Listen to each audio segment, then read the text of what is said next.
So good morning to everybody joining us at home for the latest in our Liverpool MIPIM webinar series. We're just going to wait a minute or two for everybody to log on, and then we will get going with this morning's webinar.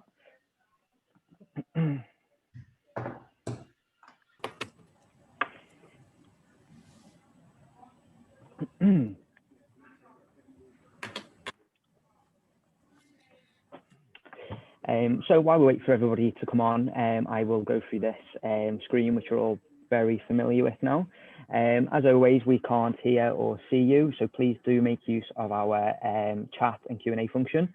Our panelists will be able to answer the questions throughout the webinar and towards the end. So any questions you do have, please use either of those and ask as many questions as you like. Please do remember to check out the Invest Liverpool website afterwards in case you do have to leave early or you'd like to send it on to any colleagues, as there will be a full recording as well as a brief overview of the main findings from today's event. So you'll be able to find that on investliverpool.com, and as I say, please feel free to share that along with anybody who you may find it relevant, and do let them know about our future webinars, and they're free to join us. Once again, just a huge thank you to all of our Liverpool MIPIM partners, who without the support we wouldn't be able to make these events happen. It is a true effort from everybody involved, and Stephen will say a little bit more about that very shortly. But yeah, we'd just like to pass on our thanks to all of them as always, as we couldn't do it without them. Yeah, so without further ado, I'll pass over to Stephen, who will be able to introduce today's panel, and we will kick things off. Thank you, Stefan, and yeah, good morning, everybody. I'm Stephen Cowperthwaite, Principal and Managing Director at Avison Young Liverpool, and also Chair of the Liverpool MIPIM Steering Group. And I'd like to reiterate what Stefan has already said in terms of thanking our partners who are listed on screen, who are supporting us as we continue our programme of events through the next 6 months. And then building up to hopefully a return to MIPIM Cannes next year. So watch this space. We've got a number of events, and if you're interested in signing up, then please do get in touch to join the conversation along with us. So yeah, today's webinar, UK Cities Recovery Index, Liverpool, a city at the forefront of the UK's economic recovery webinar, in association with Avison Young, and I'll be joined by Daryl Perry, who is Head of Research at Avison Young, and our panel, who I'll introduce very shortly. But quite an opportune time to host today's webinar, being the last day of national lockdown 2.0, as we move into tier 2 tomorrow. So I think, you know, what we've seen, the city, we were fast out of the blocks as a city and a region in terms of submitting economic recovery plan to government. We were the first region to go into tier 3, the first to deploy mass testing, and particularly in relation to the asymptomatic testing, which is proven to be well taken up, and we'll probably hear something about that during the course of this webinar as well. And also we'll be the first city region to come out of the highest tier of restrictions into a lower tier. So, continuing our tradition of being a city of firsts. So I think, it's going to be great with our panelists. So I'm joined by Bill Addy, who's Chief Executive of the Liverpool Bid Company, Donna Howitt, Marketing Director of Liverpool One at Grosvenor, and Martin Thompson, Head of Policy at Liverpool City Council. But first of all, we're going to go over to Daryl, who is going to run through the UK Cities Recovery Index for us, give us a bit of background, and specifically in relation to Liverpool as well. So over to you, Daryl, please. Thank you very much, Steve, and thanks very much, Stefan. So I'm just going to share my screen. I'm assuming that's all good, Steve? Good. Okay, so I'm going to talk to you firstly about the UK Cities Recovery Index, a piece of work that we've been doing at Avison Young. But before I kind of get down into Liverpool and what it shows for Liverpool, I want to talk you through really kind of what we've been doing and why. So if I take you back to kind of the middle of March, when I guess this was the COVID-19 was first in our lives, we obviously were just sent home. So we were sent home for 2 to 3 weeks by the government, and it was clear at that point that there was a lot happening. So the pandemic was clearly spreading, first out of China, then into other countries. But we were seeing significant economic impact. So stock markets were plummeting. Our markets were changing in real estate. We'd already seen a number of deals really kind of fall out of bed or stop for the time being. And even on the construction side, we'd seen a number of construction schemes stop. I think what was interesting from our side at that time was because we were just about to come to a quarter end, it really kind of highlighted some of the issues that we were facing. So, rents were just about to be collected or not, as would actually occur. And from our side, in terms of the work we do, we really take a view of the market every quarter. And it really occurred to us that any market analysis that we could do was essentially not irrelevant, but much less useful than it would be in usual times. So really, we took it upon ourselves to start thinking, okay, what more could we be doing? What more could we be doing to understand the situation? And I think this is important, and this is what a lot of other organizations have done as well. But one of the most significant things we did was actually look to China. So because China was ahead of us in terms of their dealings with the virus, what we saw at that time was a lot of economic houses publishing what we call like high frequency economic data. So in terms of shipping activity, in terms of flights. So we started doing the same. We started looking at footfall. We started looking at environmental measures in terms of nitrogen dioxide and a few other aspects. But one of the issues, I guess, with looking at footfall or flights or restaurant bookings is that it just tells you that. And what we were trying to do is really start building a bit more of a holistic picture as to what was going on in our economy and going on in our most important cities. So what we tried to do was really looking at all of the information that was out there, in terms of high frequency data, is start really painting a picture of what was happening in our cities, what was happening in the economy.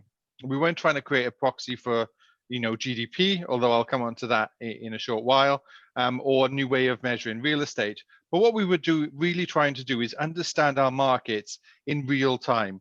It wasn't enough to be looking at markets on a monthly basis, certainly not a quarterly basis. And the same is happening now. The same is happening now. Things are happening on a daily basis. So, we wanted to get an understanding for what was going on. So what we did is we cast our net wide. We looked at all of the data, all of the information that was out there that we thought would help paint that picture. We started with an open mind. We started thinking, was it Joe Wick's YouTube hits? Was it the number of Netflix subscriptions? Anything that would really paint that economic recovery.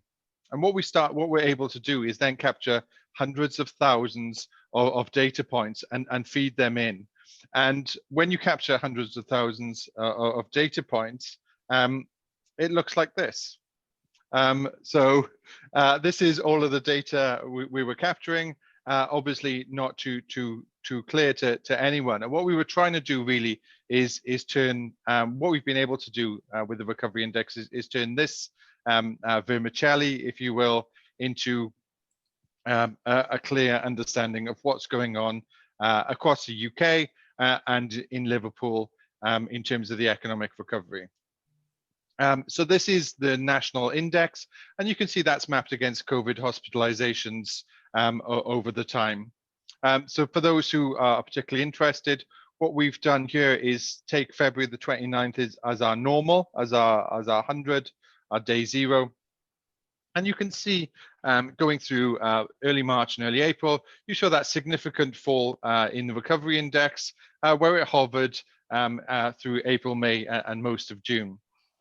where we started seeing some significant economic recovery, and really probably one of the reasons why we built this recovery index was to actually track the recovery, is that we expected that once kind of shops were able to open up, once pubs and at that time the most important of all, hairdressers, were able to kind of open up, we'd start seeing that recovery in our economies. And we certainly did see that. So you can see beginning of July, Super Saturday, as soon as kind of shops and pubs opened, you can see that significant increase, and that continued throughout the summer.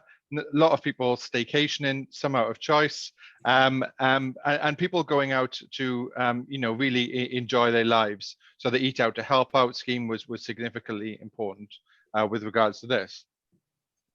I think what we were probably hoping and expecting to see in September was, as children went back to school, to see that kind of move on nationally. It didn't happen. Kind of the rate of infection increased, government guidance changed accordingly. And then throughout September and most of October, certainly due to a number of the restrictions in key cities, we saw that kind of the recovery index first kind of stabilize, but then trend gradually downwards. Now, as you can see quite clearly, since the start of the lockdown restrictions in England at the beginning of November, that's obviously a significant fall since.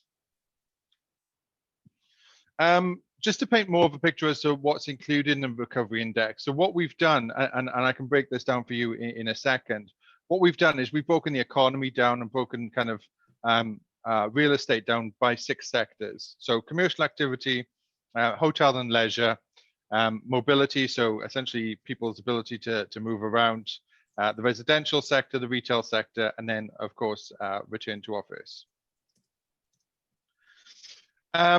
And it's also worth pointing out that so the recovery index, so we've looked at Liverpool, but we've also looked at 9 other cities. So London, and then the largest regional cities in the UK. And it's been quite interesting to see how the others have tracked against each other. So you can see Bristol is in orange at the top there. Bristol was really tracking above most other cities for a large portion of time. That's obviously tailed off, but comparatively is still performing relatively well in terms of its economic recovery.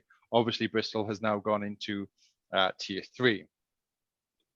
London in the light blue, that was at the bottom, certainly during August, September, and most of October. And you can see that's kind of, because of its reliance on public transport, it hasn't really performed significantly well. It never saw that economic recovery that perhaps other cities did. Of course, all of this is relative to the city's own performance. If we look at Liverpool, and we'll drill down a little bit more into detail, you can see Liverpool actually, because of the increase in restrictions, Liverpool in August and September was towards, I guess, one of the highest performing cities in terms of its recovery. Obviously, increased restrictions later on so the economic recovery curtailed somewhat. So if I just draw your attention to kind of Liverpool itself, this is Liverpool against the national index. And what you can see is that Liverpool has trended above the national index pretty much, throughout the entire period. And what I've done here is highlight the two kind of, one, Liverpool going into tier 3, which and the impact that had is that you can see that kind of the difference between Liverpool and the national really tightened at that time as a result of those restrictions. And then again, I've highlighted the national lockdown in England. So again, Liverpool responded relatively similar in a relatively similar way to the rest of the country.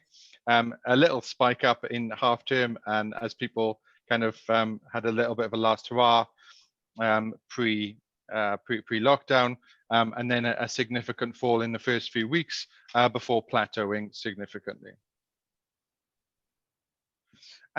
I think what's potentially more interesting is when you kind of really drill down into some of the data, into some of the sectors.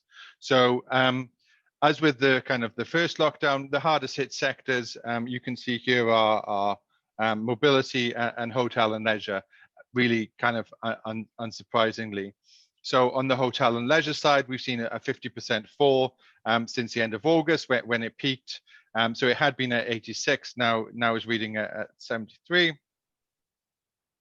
And interestingly, we'd seen, I said about that kind of mini boost, that certainly helped the sector. I think on the mobility side, that has been particularly interesting.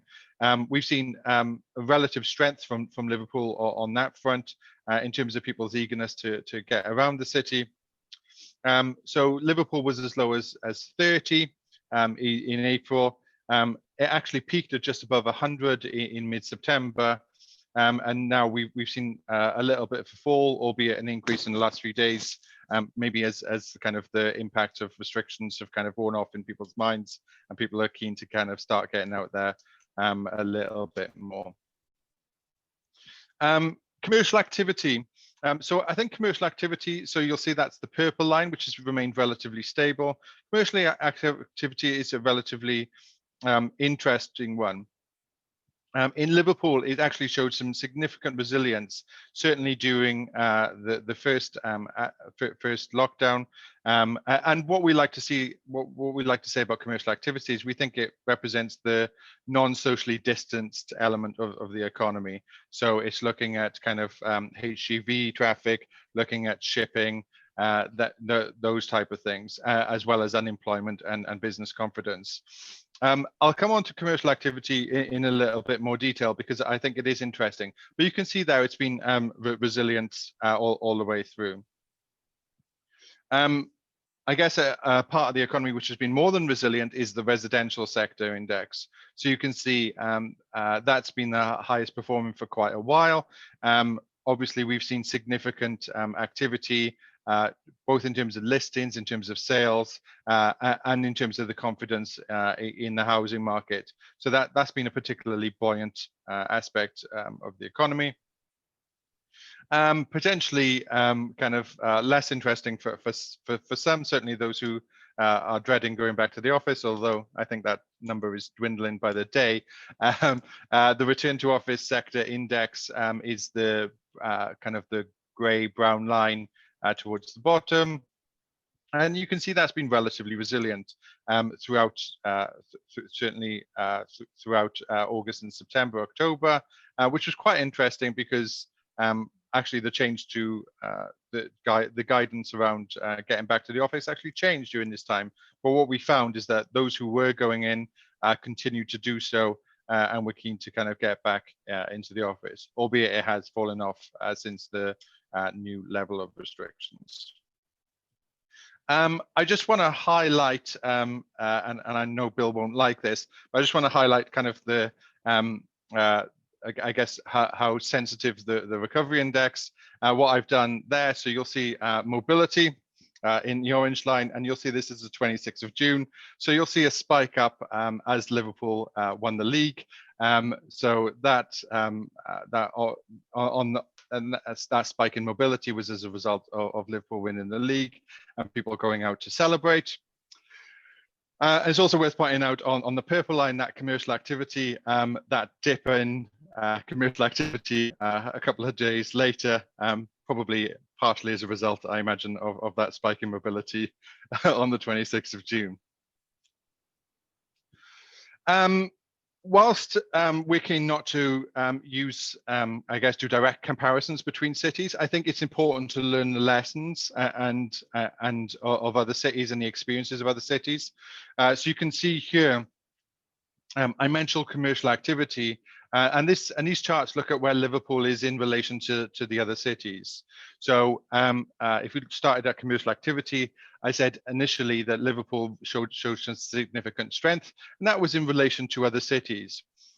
What we've seen, however, certainly since kind of July going onwards, actually Liverpool has tracked below other cities and hasn't seen the economy kick on in a way a number of other cities have. On hotel and leisure, Liverpool has been relatively, I guess, middle of the pack, looking at a few of the experiences other cities have seen. But on mobility, we've seen Liverpool continue to be relatively strong. So people have continued to get out and about, certainly to shops, certainly to kind of leisure and recreation when they could, and going through stations. On the residential side, I mentioned Liverpool's, that there's obviously that recovery has been relatively strong, significantly above our normal. But you can see in relation to a number of other cities, it hasn't been as strong. I think what's been probably a little bit stronger is on the retail side, where possible, and again, it obviously hasn't been possible all the way through. Where people have been able to, they've continued to go to shops where they could. I mentioned the ability to look at other cities for lessons, and I just want to draw on Cardiff here. Cardiff is particularly interesting. They had a Wales fire break, a nationwide fire break in October, and that's been able to kind of show us quite a few lessons. So what we've been able to do is by looking at other cities. So this is Cardiff, as I said. We were able to look at the difference between Cardiff and Bristol, and the restrictions. And what you can see that Cardiff and Bristol actually tracked each other relatively well, up until really first the surrounding the local restrictions that happened in areas around Cardiff. Then, of course, the Cardiff local restrictions. It was really when the Welsh fire break happened that you could see a real significant divergence. So what we've been able to do, what we were able to do at the time, is actually look at using regression analysis, look at what Cardiff should have done if those impacts hadn't happened, and actually start hypothesizing and predicting what we believe these cities would do in the future going forward. So we hypothesized that other cities, certainly Bristol, would see a 20% fall. What we've seen probably is that actually that fall hasn't been as significant, and we've seen more like a 10 to 12% fall in a number of cities. And it's worth looking here for, and there's a number of reasons for that. The different restrictions, the Welsh and English lockdowns weren't exactly similar. There were certainly different restrictions around where people could go and where people could shop. But what's probably worth highlighting is actually the difference in this lockdown compared to the last one. So this is lockdown version 1 in green, and you can see what we've done is taken 100 as 7 days previous. So already people were getting worried about, I guess, the impending lockdown, starting to stay home, and you can see obviously the significant decrease. Obviously that wasn't the case in lockdown 2. We actually saw a little bit of a spike up this time before the lockdown measures came into play, and since then we've seen about a 12 to 13% drop in the recovery index. So really different attitudes as people have tried to generally kind of keep on going, which is good signs for the economy. Maybe it's a little bit more nuanced when it comes to whether these restrictions are having the impact on stopping the spread. Just another point I wanted to make is that on the GDP side, I said this wasn't a proxy for GDP. What we've realized is actually it tracks GDP relatively well. So what we've been able to do then is start looking at using this as a little bit of a real-time analysis of the economy, understanding what's going on in the economy, and it enables us to predict, certainly because GDP comes with a 6 weeks lag, really understand what those GDP figures are so that we can get a better understanding of what's going on in real time. And that suggests, which would obviously suggest a little bit of a fall going forward. I think the last point I just wanted to add, and I think it's potentially the most interesting, is that this isn't just about kind of the big cities, about city centers themselves. This is about, you know, so much more about the, you know, about the whole country. And what we've seen is that, you know, different, you know, understandably, different parts of the country have reacted to this in very different ways. Now, I'm not going to dwell on this too much, but this is just workplace looking at February, which was essentially normal. So that shade of yellow is normal. The depths of the lockdown in April. And you can see in October what happened there. You can see that much of the country is still not going to the workplace. But there are pockets which are kind of significantly below, looking at about kind of, you know, 30 to 40% below where it should be. By and large, I don't know how good your geography is, but essentially those are a map that where it's below average, even further than the national. Those are essentially our larger cities in the UK, which is understandable because there is a big difference. And when you get down to a local level in Liverpool, you can see that actually kind of is underlined even further. So this looks at people going to supermarkets, people going to shops, as well as going through stations and workplaces. And it's clear here, and we've put Manchester on just as a point of comparison, that actually the city centres have been more significantly hit than, you know, local areas. There's been some relative strength in some of the markets, certainly in terms of mobility, which has been good news for the economy in certain cases. And I think one of the things that we've been keen to kind of point out is that there are differences. There are relative winners and losers, albeit in a very difficult situation.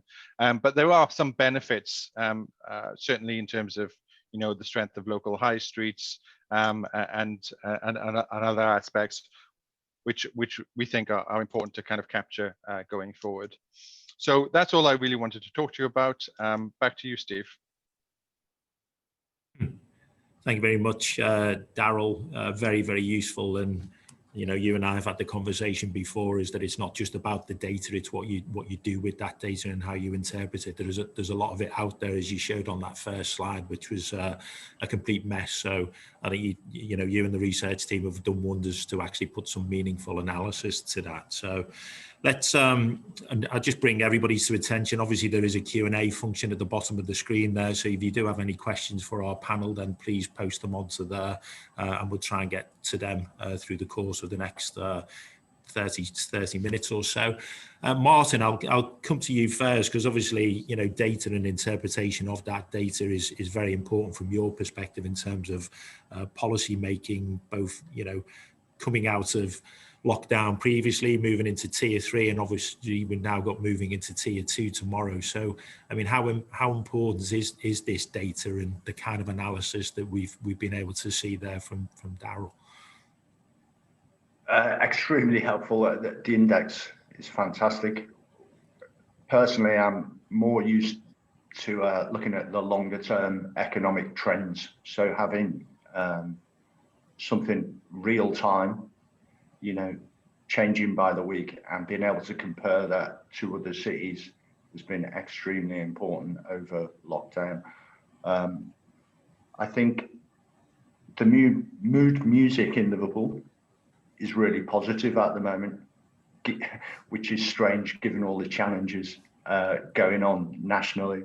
I think one point I'd like to pick up on, you're talking about city centres and the differential impact across the country. One of the big challenges, I work almost daily with the Core Cities network, feeding into government, civil service, etc., etc.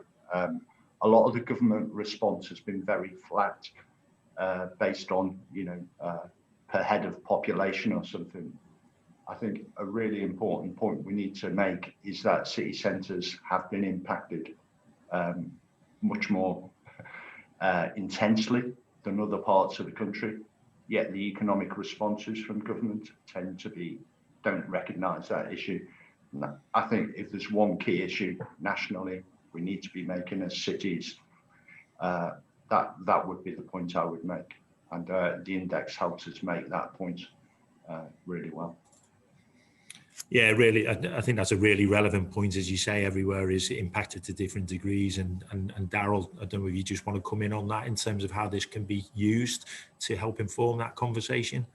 Yeah, absolutely. I think the point you make around cities being kind of disproportionately affected is a really good one, Martin. That is certainly the case, and you know, the last kind of image I shared really highlights that. I think one of the interesting conversations that we've had with a number of clients and a number of other kind of cities is around kind of, you know, the direction of travel going forward. So, you know, are there elements of positivity where people have started using maybe kind of secondary, tertiary, you know, centers which haven't been in use for many of years? Is there a strength to those markets? Now, I don't believe that this is at the expense of a major city by any stretch of the imagination, but I think some of the most interesting conversations we've had, certainly as a business, have been kind of looking, okay, you know, if people are going to be home a little bit more, even in the medium to long term, you know, are there new kind of use classes in terms of real estate that we should be thinking about? You know, how can we capture what might be an increase in the daytime, in the week time population? So yeah, from our side, it's looking at the whole picture, really, as Martin said. I think that's a theme that we can come back to, because obviously from yourself, Martin, in terms of district centres across the, you know, the city, but then if you look at the wider city region on various towns, how they're reacting. But I think, you know, touching upon the question of retail is a neat segue into Donna to, you know, share experiences of, you know, from Liverpool One. And obviously, you know, we've seen from the recovery index the resilience that Liverpool has shown from a retail and that mobility perspective. So what have you seen, and what are you learning? And obviously on a day, the day before we go into tier 2 restrictions, but also the day that we've had the news of Debenhams and obviously Arcadia yesterday, which impact potentially. So your own thoughts, please. Yeah, you're right there, just in terms of that summary, Stephen. It's extremely turbulent on the high street. It is a challenge for all sectors. But actually, if we step back and we look at what we've learned from coming out of first phase lockdown, and I think it's really important in terms of homing in on that data that we and the observations earlier on in the summer. So non-essential retail reopened on the 15th of June, and we gradually saw volumes starting to increase. You know, we referenced earlier in July, restaurants could reopen. The government's Eat Out to Help Out scheme became available, and almost felt as if life was starting to get back to some degree of normality. Now, what we saw, particularly within Liverpool in the city centre and our data at Liverpool One, is the performance and the recovery in terms of the benchmarks against the rest of the UK, or even the one.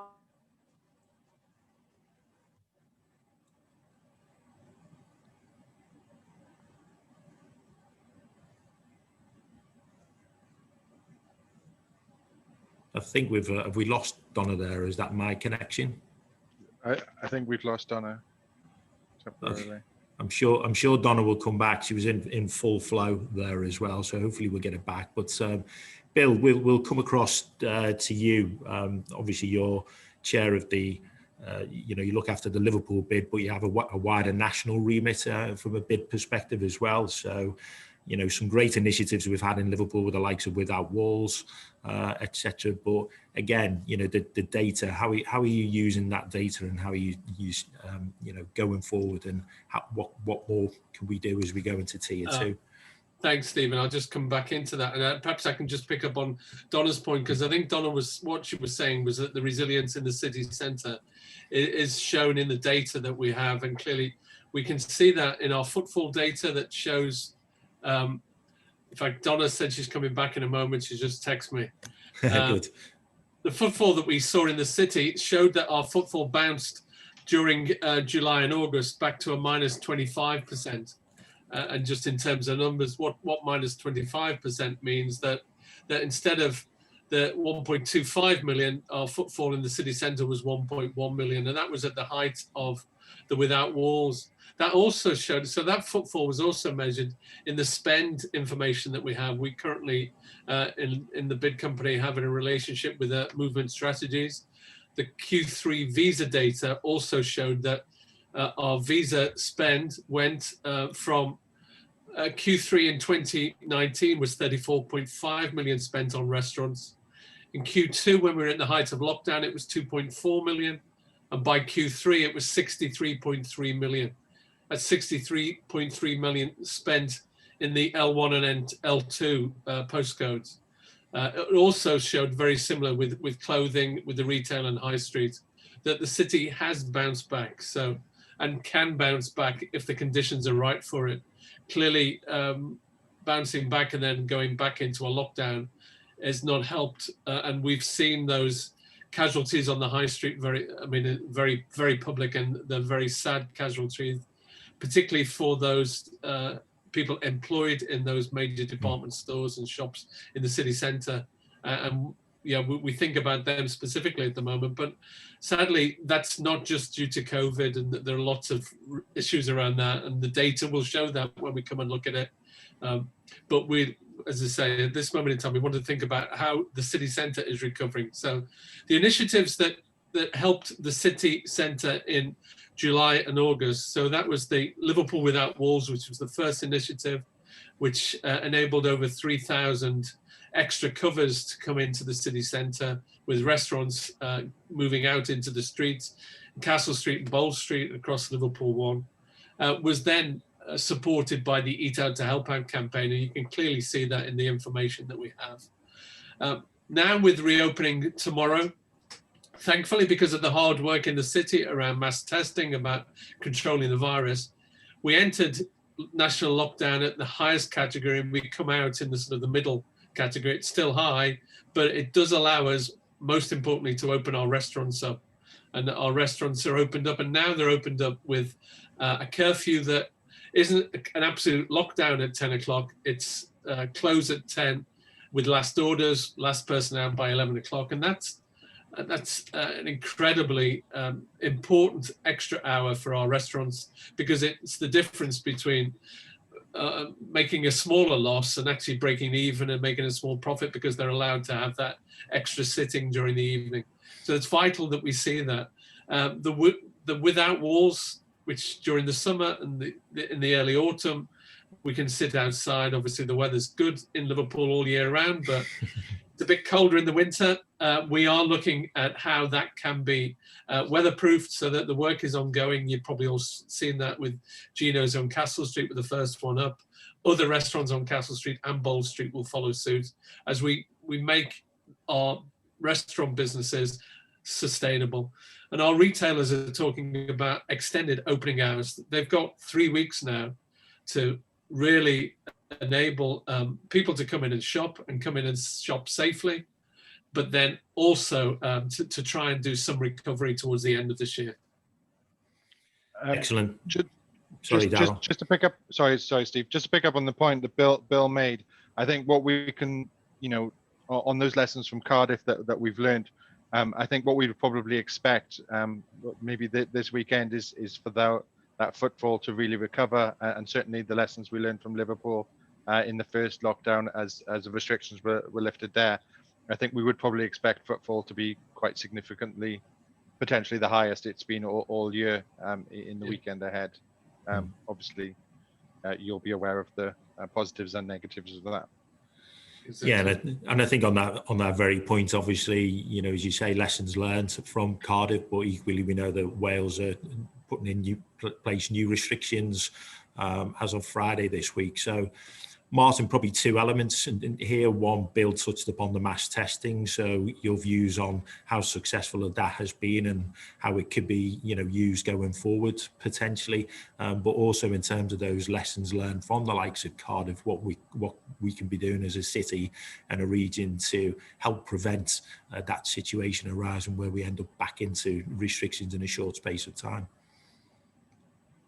I think the context, 6 weeks ago, Liverpool had the highest rate in the country, something touching up towards 700 yesterday I heard we'd just gone below 100. So a remarkable achievement. I think the other significant thing about the mass testing pilot we've done in Liverpool is our relationship with national governments. The government's winter COVID strategy mentioned Liverpool 4 times in the Prime Minister's introduction. The city has never been a favourite of national government. So I think we're in a really interesting period now. We were the first major city, you know, we really got our act together with our economic recovery plan submitted to government towards the end of May. And that's where all the work like Without Walls was a major part of that. So there's lots of interesting ideas we're still discussing with government, pressing for some support on that. The thing that's been a real eye-opener for me as well is the partnership behind initiatives like Without Walls. We were really quick getting that partnership together between the public and private sectors. So when I said earlier, the mood music in Liverpool is feeling good, it really is. I think we've shown flexibility, we're swift out of the blocks, and yeah, it's looking positive. And to have that strong relationship and ongoing dialogue with government is a position Liverpool has never been in my experience. Yeah, and I think, you know, we've done a number of different webinars, and the mood music has definitely been very positive, and it's building upon that. And I've said many times that successful cities have strong civic leadership, so it's good to see that coming to the fore at the moment. Welcome back, Donna. You were in full flow then, I think, talking in terms of the summer, etc. And Bill's touched upon the Without Walls initiative, but do you want to follow on from where you were and protect, you know, again, Bill was talking about the data and spend data. So maybe give a bit of insight in terms of what you've seen in terms of where people have been coming from to engage with Liverpool and what you expect going forward as well. Yeah, apologies for that. If there's ever a sign to get back and work in the office, do that. So apologies, I broke off somehow there. I was in full flow, and I was just to share, really picking up on kind of Martin's sentiment there and the positivity and this kind of light at the end of the tunnel. If we look at the data and we look at what we saw as we came out of first phase lockdown, by the end of August, footfall volumes in the city centre were level with the same volumes of 2019, which was fantastic to see. And when we look into some of the mobile app data that we have access to, what we're able to see is really understand the demographics and the type of people that are coming back sooner. No surprise that a younger audience, a younger demographic starting to return into the city centre first, but pockets of older, more mature audiences also coming back in as well. And I think if we really look at that data and we're able to demonstrate as a city that there is that confidence and there is a very resilient marketplace there, that is really the insight that we need, that we can use. We know that the city region, it's a place, it has a reputation, it has a personality. There's a narrative there that people understand very, very often in a very positive light, sometimes in a way that challenges us as a city and a city region. And I think accessing the newest, most relevant data that we've started to gather literally throughout the last 2 to 3 months is fundamental in terms of reinforcing some of the great things about our region that we know, but also using it to challenge some of the perceptions that are out there, because we have been able to demonstrate that we are a city and a city region that collaborates. It's been mentioned in terms of the leadership and the dialogue that has taken place, not just weekly, but daily across many partners and businesses across the whole region. And I think there's been some real green shoots appearing within Liverpool. One, we knew as we came out of lockdown, we still opened an additional 4 or 5 brands at that time. Even this week, as we go into tier 2, we'll be opening 3 new brands that haven't traded ever before at Liverpool One. One of them is leisure. It's the most challenging time for them to be able to open, but they want to be in Liverpool. And that's fantastic. And I think picking up on some of those case studies and understanding the data and the insight that has persuaded those brands to come in and want to be in our city centres and in our city region is absolutely fundamental. I also think, and it's more kind of anecdotal initially, and we looked into the data, but through the summer months, we've noticed that, you know, people are spending less on fuel, they're spending less on holidays, but they still want to spend. And when given the opportunity, they chose to spend it on lifestyle, short stays. I think Bill's mentioned, and if not, it's worth mentioning that hoteliers are starting now to see a real uplift as we move into tier 2, and that's people choosing to come into the city centre in particular. They haven't been away on holiday, and they're choosing Liverpool because of its reputation and because of, I think, the fact that we have throughout the whole period, despite being the first region to go into tier 3, have demonstrated that with all of our planning, safety does come first, and there's been some fantastic you know, work that's gone on for the extent of mass testing that has happened over the last few weeks. We've heard Brummie accents, we've heard accents that aren't Scouse, you know, it's people coming in from outside of the area, and some of our mobile data has shown that. And I think the key thing now as we go into tier 2 is that we don't throw away all of the good work that has been done to get us into that position with mass testing. And the big difference now, we know, is that we will open back up and that people will be able to come into the city centre in their households and in their bubbles. But what people can do now is they can shop, they can dine, they can enjoy hotels, and they can get tested. And I think that's the key ingredient as we move forward. Yeah, really, really positive that, Donna. And as you said there, building upon the strengths that we had going into national lockdown and the start of the pandemic, it's important that we don't forget those, isn't it? And use them moving forward. I think what's really interesting is that plainly we've got the local people engaging. We're starting to get other people coming back into the city. One of the questions that we've got here is what are we doing to get the tourism back in Liverpool? Because plainly, if we can layer on the tourism onto what we've already got, then it probably puts us potentially in a better position than what we were previously. So, Bill, I think one for you to come in on. Yeah, if I can just pick up on the question, yes, we are painfully aware of the impact on tourism. I chair the Liverpool Visitor Economy and Network, and that Visitor Economy Network has met weekly since March. We used to meet quarterly, we've met weekly since March. Painfully aware of the impact on all of our tourism across, we know, with the hotel sectors. And what have we been doing to try and support that initially? Obviously, a lot of the support mechanism that's come from the City Council and from the combined authority, particularly into those businesses which provide that.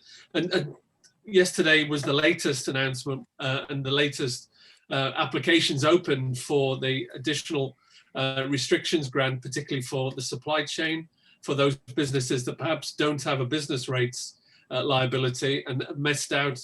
So that is open.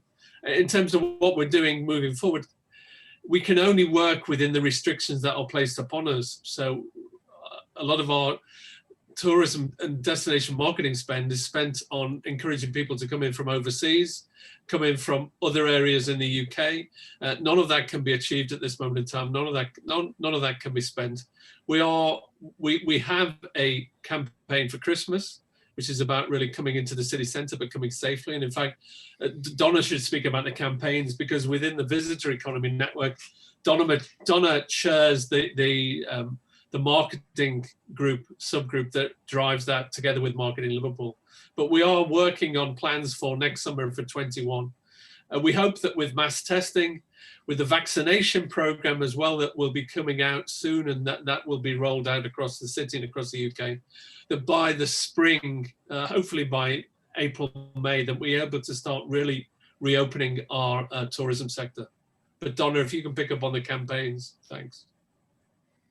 Yeah, thanks, Bill. I think, yeah, one of you've acknowledged there as well, the biggest challenge, and we've seen that in some of the comments, is making sure that those businesses that simply haven't been able to operate or to function as normal are supported, so that those businesses are still there when we come out of you know, the impact of pandemic and we can start to rebuild again. We need those businesses in place be part of the rebuild.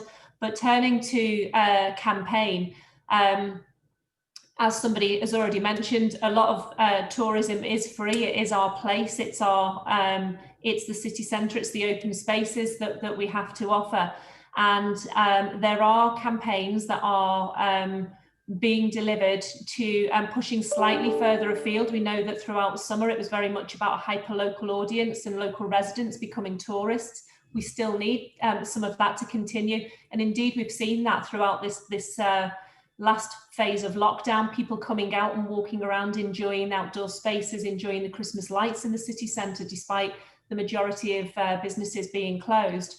But the campaign to encourage people to come out and enjoy our open spaces at a time when it's, that's what they need, is to be able to, it's good for mental health, but to come out and see our open spaces, enjoy the fabric that is, Liverpool, the waterfront, the city region.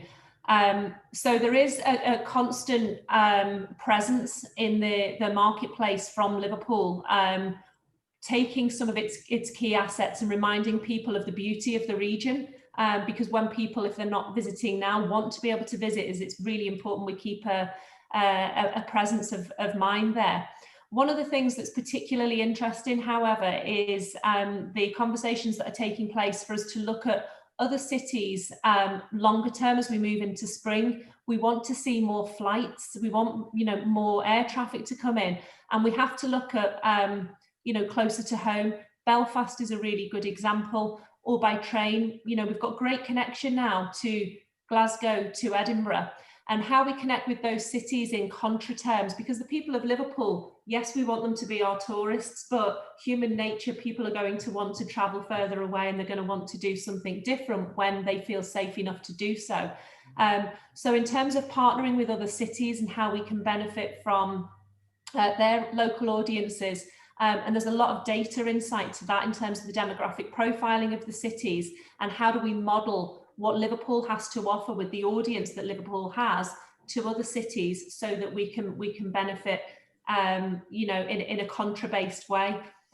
So what's important now is that we continue to do the good marketing that is coming out of the Marketing Liverpool team in particular, which is making sure that people have a real confidence in the city and that safety does come first. And it has been a challenge because Liverpool has been in the spotlight throughout for many, many good reasons. But if anybody's got relatives in other parts of the country like I have, at one point in time, they felt that the city was really, really struggling. And actually the infection rates were so bad you weren't stepping out of your front door. We see a different story when we live and work here. So the marketing activity now is reinforce safety, reinforce that sense of place, but then use the data to look at other areas across the UK where we can start to rebuild initially with domestic tourism, because we know that international tourism is going to take longer to come back online. Martin, you're obviously engaged in conversations with some of those other cities as well. So, what kind of conversations are you having? It's good to hear from a campaign perspective from Donna, but, for yourself from a policy in terms of those, discussions with other cities, how we can work with each other and complement each other, maybe? I think the big thing across all the cities is this kind of idea of building back better. We've seen during shutdown, fewer cars in city centres. A lot of the political leaders in cities are keen to try and capture that opportunity and move that longer term trend, clean the air in our cities, have it more livable and walkable. Now, that could quite easily all be lost once we've come out of the COVID situation. So they're the kind of, I'd say, medium term ideas that are of interest. In terms of the situation in other cities, I've never been so inundated by people contacting Liverpool to ask what we've been doing. Again, it was like the point I made earlier about the national context. Liverpool is seen by its peers in the other cities as leading the way throughout COVID. And there's a lot of interest here. And people are asking how we did things like without walls so quickly. We've been advising government on that. We've been advising the West End of London. So there's a lot of interest in what we're doing here in Liverpool. I think the collective stuff we're doing is maybe more about the medium term. I think, just back onto the markets in Liverpool point earlier about opening up the city, I think it's very clear we need to get, over the next 3 weeks, we need to be looking at our local and regional audience, getting them back comfortable in the city centre in particular, before we start looking at opportunities for attracting national audiences, and then hopefully towards the end of the next year, international as well. It's that kind of tiered approach, but obviously we need to stay on top of the situation. Safety has to come first. We did a fair bit of soul searching, I guess, throughout September. We'd been so, we'd had such a good August. We got footfall back at the start of September, and then, you know, students came back, etc. And the COVID situation, you know, we were at the front of that second wave in the city. So we have to be cautious and flexible going forward, I would say. Yeah, and that brings us on to a question that Tom Horton has asked to get the crystal ball out, basically, and say, how long do we think Tier 2 is going to last? Do we expect to be in Tier 2 until March? And what impact is this going to have on hospitality? Bill, Donna, how's your crystal ball looking at the moment?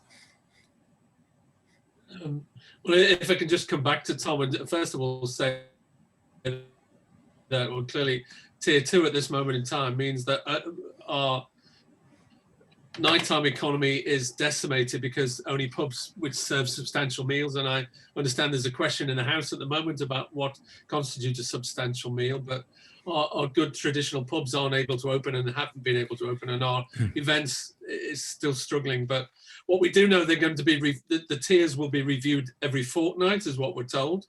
We're told there's a sunset clause in the legislation that they will fall away by the middle of February, but that's all supposition. At this moment in time, we know that we have to control coronavirus, so we have to ensure that people continue with testing, and the testing regime will be in place throughout the period until the vaccination has impacted the whole of the population. So continue to get tested and continue to act responsibly. And the only way we'll ever move into lower tiers is if we get the infection rates down, which Martin has said today's we're below 100 and we're continuing to fall. So people need to, as we've said throughout this, when we opened up in June, the strap was be kind, be patient, be responsible. And that's the key thing. This is in each individual's responsibility to ensure they minimize the transmission by acting safely and responsibly. And we will get out of this as quickly as we can do. And I think to a degree, the testing program has kept COVID front and center in people's minds, hasn't it? So I think it's helped in that perspective. So Donna, Bill's used his crystal ball. It's slightly different one for you in terms of the impact of, we've touched upon earlier on Debenhams and Arcadia, but they're big chunks of space. And what are you seeing, do you think, from a retail perspective? Because obviously COVID's pretty much, I think these are structural problems that existed before, and COVID's just accelerated these in reality. So what do you see in terms of the future for the city centre from a retail perspective, if we may lose some of that large space occupied? Yeah, I think as you've just said there, absolutely what COVID has done is fast forward.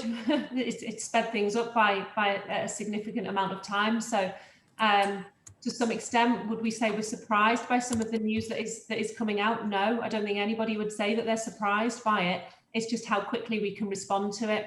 And I think, just going back to that earlier point, there are brands that are choosing Liverpool over and above other cities, and recognising it has built a real reputation for doing things differently, for standing up to a challenge, pulling together.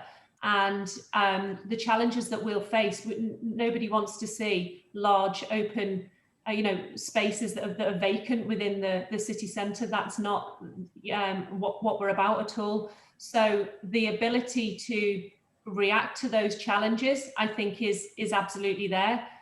We know that there is a belief in the city. We know there are brands that are turning to Liverpool outside of London as the place to go in order to want to launch their product and work with a very engaged audience. And that's absolutely key at this time. And I think it is about that willingness to step back. And the high street is in a state of flux, and change is on the horizon, but change has always been on the horizon. We've heard many phrases about store as showroom. We also know that people have had to, through necessity, spend a lot more online than they perhaps would have done. In fact, than they definitely would have done had the pandemic not struck. But we've also seen a lot of fantastic data that tells us that people are willing to hold off until the shops reopen again because they want to come out and they want that experience. I remember 3-4 years ago now, probably journalists always having the conversation behind, is online going to kill the high street? No, it's not. It's omnichannel, and it's how the two work together. And actually, that's still the challenge now. We've got some big brands that will start to disappear from the high street, but we've got some new brands that are actually doing fantastic online, and they want a high street physical presence. It's how we adapt to that, and it's how we address lease agreements. It's how we address embracing them, bringing them into our city, into new marketplaces that they don't really know, but we absolutely do know. It's again the power of data. It's the insight, and it's having that highly engaged audience that respond to a lot of the research that is out there. We've seen it throughout the last few months. So there is real light at the end of the tunnel. It's just being able to use that data and use it quickly. And so far, I think the city region and a number of the businesses that have collaborated throughout have set the pace on that, and that's the direction of travel for us to continue to work in such a way. It's a really positive note to end on, I think, Donna, and we've certainly had an engaged audience throughout the whole of this hour, which is flown past as usual. So, Daryl, I would just very quickly come to you as a closer, really, because obviously you're seeing different cities and different data. Have you got a final word in terms of on what you've seen and how Liverpool is positioned moving forward? I think I just would probably want to kind of really emphasize the point that Donna made. Listen, you will have heard the phrase unprecedented change a million times, but it's true, and I think it's incumbent upon all of us, all actors, all organizations, to really take this as an opportunity to build back better, to understand the situation, and work collaboratively and innovatively to really move the situation forward. There's obviously a load of great examples coming out of Liverpool. I know that Liverpool's really been at the forefront, certainly looking to protect the hospitality sector before the government was willing to do so. It's initiatives like that, and understanding that the economy is changing. That you mentioned different kind of rents, turnover rents becoming more commonplace. It's adapting to that change and being willing to kind of work together to make things better. So right. I agree with everything Donna said. So. Brilliant. Thanks very much. Thanks for all the panelists today for your contributions, to the audience for listening in for the last hour. As usual, for our partners for supporting us. We'll have more information on events coming forward, and hopefully we'll be able to do some physical ones pretty soon as well. Also, thanks to Stefan and the Marketing Liverpool team for the support in the background, not just this morning, but the stellar work that they've done in promoting things over social media channels in the course of the last week. I think my battery's about to disappear as well, so it's pretty opportune, I think, to say goodbye to everybody if I don't see you. As we head into December, have a great Christmas, everybody, and a run up to Christmas, and let's hope that the hospitality sector and the retail sector, we can get behind them and support them, and particularly our local independents ones over the course of the next few weeks. So thanks everybody, take care, and see you all soon.